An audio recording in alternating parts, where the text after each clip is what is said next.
Bonsoir à tous et à toutes, Shalom Aleichem. On se retrouve après une petite interruption pour une cause de Bar Mitzvah de nos cours du soir concernant la Tfila. Et on s'était arrêté sur la deuxième bracha, donc Mechaya Metzim, et au milieu on dit Somer Noflim. Hachem il soutient ceux qui sont tombés. Somer Noflim. Ça veut dire quoi Hachem il soutient ceux qui sont tombés? Un jour, Rav Wolbe raconte que un élève, à lui, au début il n'était pas forcément un élève, il était un jeune homme lambda, est venu lui poser une question. Il a dit: Rav, je pars à l'armée, je pars à la guerre, et voilà que peut-être je ne reviendrai pas. Je vais peut-être mourir. Comme tout soldat, on sait que lorsqu'on part, on ne sait pas si on va revenir. Et le Rav lui a répondu: écoute, comment tu peux partir et tu peux ne pas envisager de faire le vidouille. Le vidouille, c'est ce geste que nous faisons avec le poing sur le fait de se taper sur la poitrine et de réciter toutes les fautes que nous avons pu commettre et de se repentir avec un cœur sincère. Entre autres, on le fait chaque jour de la semaine, sauf le Shabbat, lorsque ce n'est pas fait, et aussi le jour de Kippour, où on récite le long vidouille. Et voilà que le jeune homme dit: très bien, tu as raison. Peut-être avant de quitter ce monde, il est bien de s'amender de ses fautes. Mais j'ai fait toutes les erreurs qu'il y a dans le monde. J'ai profité de tout. J'ai tout fait dans ma vie. Tout! J'ai tout fait. Je suis pas quelqu'un de bien. Il dit: c'est pas grave. Fais le vidouille avant de partir. Et il récite: Hachem, j'ai fait ça, j'ai fait ça, j'ai fait ça, j'ai fait ça. Il récite son texte du vidouille. Et à un moment, il dit: ça, j'ai pas fait. Ça, j'ai pas fait. Rav, ça, j'ai pas fait. Je peux pas réciter ça, j'ai pas fait ça. Il dit: mais je comprends pas.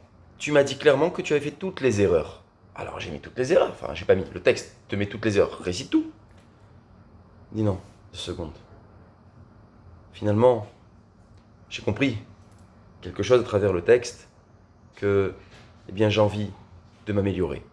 J'ai envie, en lisant ce texte, remédier à mon comportement. Et voilà que Rav Wolbe témoigne que ce jeune homme qui est parti à l'armée, il est revenu en vie après son vidouille. Aujourd'hui, c'est quelqu'un qui étudie toute la journée la Torah. Il a grandi, il s'est marié, il a fait des enfants, et voilà qu'il est dans une ambiance de Torah et de crainte divine. Tout ça juste en lisant un texte, en faisant une rencontre avec un Rav anecdotique, certes, mais elle lui a donné un tremplin, elle lui a donné, je dirais, la motivation d'avancer. Qu'est-ce que ça veut dire Somer Noflim? Il soutient ceux qui tombent. Ça veut dire quoi, Hachem? Il soutient ceux qui tombent. Il y a 2 manières de comprendre. Il soutient ceux qui tombent financièrement, dans la matérialité, ou tout simplement dans la spiritualité. Faisons-le d'abord dans la matérialité, si vous le permettez. Par exemple, nous sommes dans des situations des fois difficiles financièrement, ou bien tout simplement on tombe malade, ou des proches parents tombent malades, ou bien voilà qu'il y en a qui dépriment, il y en a qui sont tristes, il y en a qui n'ont pas de travail, il y en a qui n'ont pas d'enfants. Tout ça, c'est ce qu'on va appeler l'ambiance matérielle. Quand même l'individu n'est pas un objet, mais disons que c'est corporel. Hachem y soutient de ce côté-là. Mais il y a aussi un soutien qui s'appelle spirituel. Et l'un dépend de l'autre. Les deux ne peuvent pas se détacher. Hachem, il aide les 2 compartiments. Aussi bien la spiritualité, donc il va soutenir cette spiritualité, et il soutient aussi les événements de la vie de tous les jours. La santé, la parnassa, les enfants, l'épouse, l'époux, le travail, les soucis. Mais qu'est-ce que ça veut dire encore une fois? Qu'Akadosh Baruch Hu, il est Somer Noflim. Et voilà ce que nous propose Rav Wolbe dans la lecture de ces 2 mots, lorsqu'ils résonnent dans notre tête au moment de la Tfila. En fait, on a bien compris, tout dépend de lui. Donc je le comprends dans le matériel qui peut remédier aux problèmes de santé, qui peut remédier aux soucis avec les enfants. Il peut t'aider. Hachem, il aide de partout. Mais il aide tout le monde. Hachem, il aide tout le monde. Ça veut dire qu'on peut penser que Hachem, il aide seulement celui qui est proche de lui, celui qui le prie, celui qui s'attarde avec lui, celui qui va faire des mitzvot, ou bien tout simplement il va étudier un peu plus la Torah que d'autres. Non, Hachem, il soutient tout le monde. Mais il soutient tout le monde, dans quelle catégorie on parle? Et voilà la proposition. On a déjà vu nombre de personnes, des fois tristes, des fois pauvres, des fois malades. Ils ont prié. Et est-ce qu'on a vu que Somer Noflim, Hachem, il les a soutenus? Est-ce que nous avons vu cela? Est-ce qu'on a vu qu'Hachem, il les a soutenus? Pourtant, on a vu des gens ne pas se relever. Alors, de quel soutien on parle? La réponse, c'est celle-ci que je voudrais vous donner ce soir. À Kadosh Baruch Hu, il abandonne personne. Il abandonne personne, mais au contraire, il ne le délaisse pas. Il va l'aider. Et dans quel domaine on parle? Dans le domaine de la spiritualité. Dans le domaine de la spiritualité, des fois on se sent éloigné. Et on fait une rencontre. On rencontre un rave, on rencontre une personne qui a une parole réconfortante. On rencontre une épouse, un époux. Nos enfants peuvent nous dire des fois des mots qui nous éveillent, qu'ils ont entendus à l'école juive. Et un parent, il veut se rapprocher tout d'un coup d'Hachem. Somer Noflim, c'est qu'Hachem il met en nous, dans notre vie, dans notre chemin, des situations afin de nous relever spirituellement. Il ne délaisse personne. Il ne met personne sur le bas-côté. Il ne dit pas, toi, tu refuses de prier, alors tu sais, je vais te mettre de côté. Non, non, non, non, non. Il va tout faire. Il va tout faire pour que le fauteur, eh bien, il ait une aide de la part d'Hachem. Mais comment comprendre cela? Hachem, il aide maintenant les fauteurs à fauter. Mais il devrait au contraire le punir. Hachem, il aide, c'est vrai, le fauteur, en lui donnant la vie, la santé. Il va lui mettre sur son chemin des gens, afin de le relever. Mais le fauteur, c'est dans le but qu'il ne continue pas dans son erreur, au contraire qu'il grandisse. C'est un réveil. Somer Noflim, il va soutenir ceux qui sont bas, c'est ceux qui sont tombés spirituellement. Bien sûr qu'il soutient ceux qui sont tombés dans le matériel, dans la santé ou dans les faiblesses d'esprit. Mais dans la spiritualité aussi, Hachem ne nous délaisse pas. Des fois, on se sent fragile. Ah, tiens, je suis tombé sur une personne incroyable. Rabbi, un tel. Rav, un tel. Monsieur, un tel. L'enfant, un tel. Chacun dans son compartiment a déjà vécu dans sa vie cette situation-là dont je parle. De faire une rencontre anecdotique. Et tiens, ça l'a motivé à fréquenter telle communauté. Ça l'a motivé à écouter tel cours de Torah. Tiens, j'ai fait tel propos avec tel individu. Ça m'a réveillé un souvenir. Et j'ai eu envie de me rapprocher. D'où ça vient? Il y a écrit dans la Mida Somer Noflim. Hachem, il délaisse personne. Yeshkan Yesod Gadol, il dit ici, il y a un grand fondement. Il y a quelque chose de très puissant, nous dira Volbé. En fait, tout le but, c'est pas que le fauteur il continue à fauter. Non, non, non. On a bien compris que la faute, elle éloigne de Dieu. Avera, ça veut dire, lorsqu'on le décompose, Avar Anar, je suis de l'autre côté du fleuve, je me suis éloigné, je suis très loin de Dieu. Une Avera, une faute, une erreur, elle nous éloigne de Dieu. Une mitzvah, c'est la shon, au contraire, car ouvre la Kadosh Baruch Hu.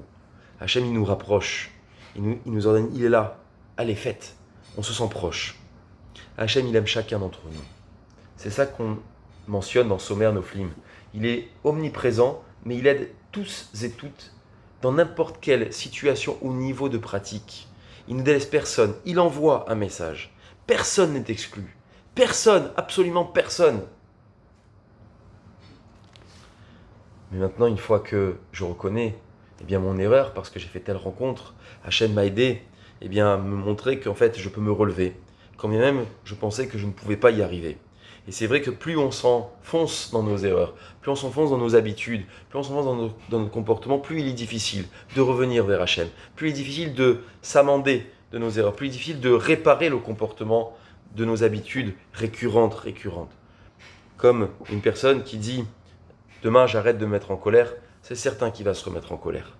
Mais il a besoin d'un travail, au quotidien. Hachem, il a donné cette force-là à l'homme, de lui donner au quotidien des messages. Ah, j'ai reçu un mail. Tiens, un Dvar Torah. Tiens, j'ai reçu, un appel, un rave. Tiens, j'ai vu que dans la ville, il y avait tel événement. Hachem, il nous appelle. Et je conclurai avec ces mots.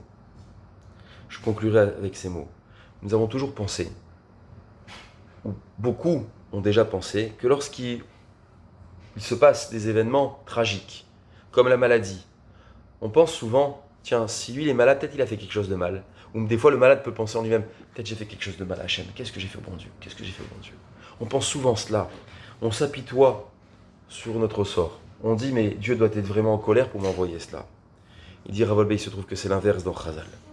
C'est incroyable, c'est l'inverse que ce qu'on pense, que nous dit la Torah. Lorsque quelqu'un tombe malade, il est dans son lit, il est à l'hôpital, Lo Aleinu Yehi Ratzon, qu'on entende de bonnes nouvelles et que tous les malades guérissent. Qu'est-ce qu'on pense? On pense vraiment, ah, il a dû faire une erreur, ou le malade pense qu'il a fait une erreur. Non, non, non. Chazal nous disent que lorsqu'on rend visite à un malade, la shrina elle est sur la tête du malade. Hachem il est à côté de lui. Imagine la proximité qu'il a. Toute la journée on cherche Dieu et la Torah nous dit, la Gemara nous dit, le malade, il a Dieu au-dessus de sa tête. Qu'est-ce que faisaient les Ashkenazim? Ils avaient un très beau minag qui est encore, je dirais, d'actualité. Étant donné qu'on dit qu'Hachem était présent et il est présent au-dessus de la tête du malade. Et voilà pourquoi, juste pour faire une parenthèse, on fait une bracha. Lorsqu'on visite un malade, on dit quel nar et fanalo si c'est un homme 3 fois, quel nar et fanala si c'est une femme. On fait une fila courte, d'où on l'apprend de Moshe Rabbeinu. Quand on parle avec Hachem, on va à l'essentiel.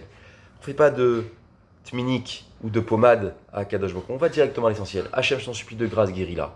Guéris-la, guéris-la, ou guéris-le, guéris-le, guéris-le. Pourquoi? Parce que la shrina elle est sur la tête du malade. Et les Ashkenazim ont un beau minag.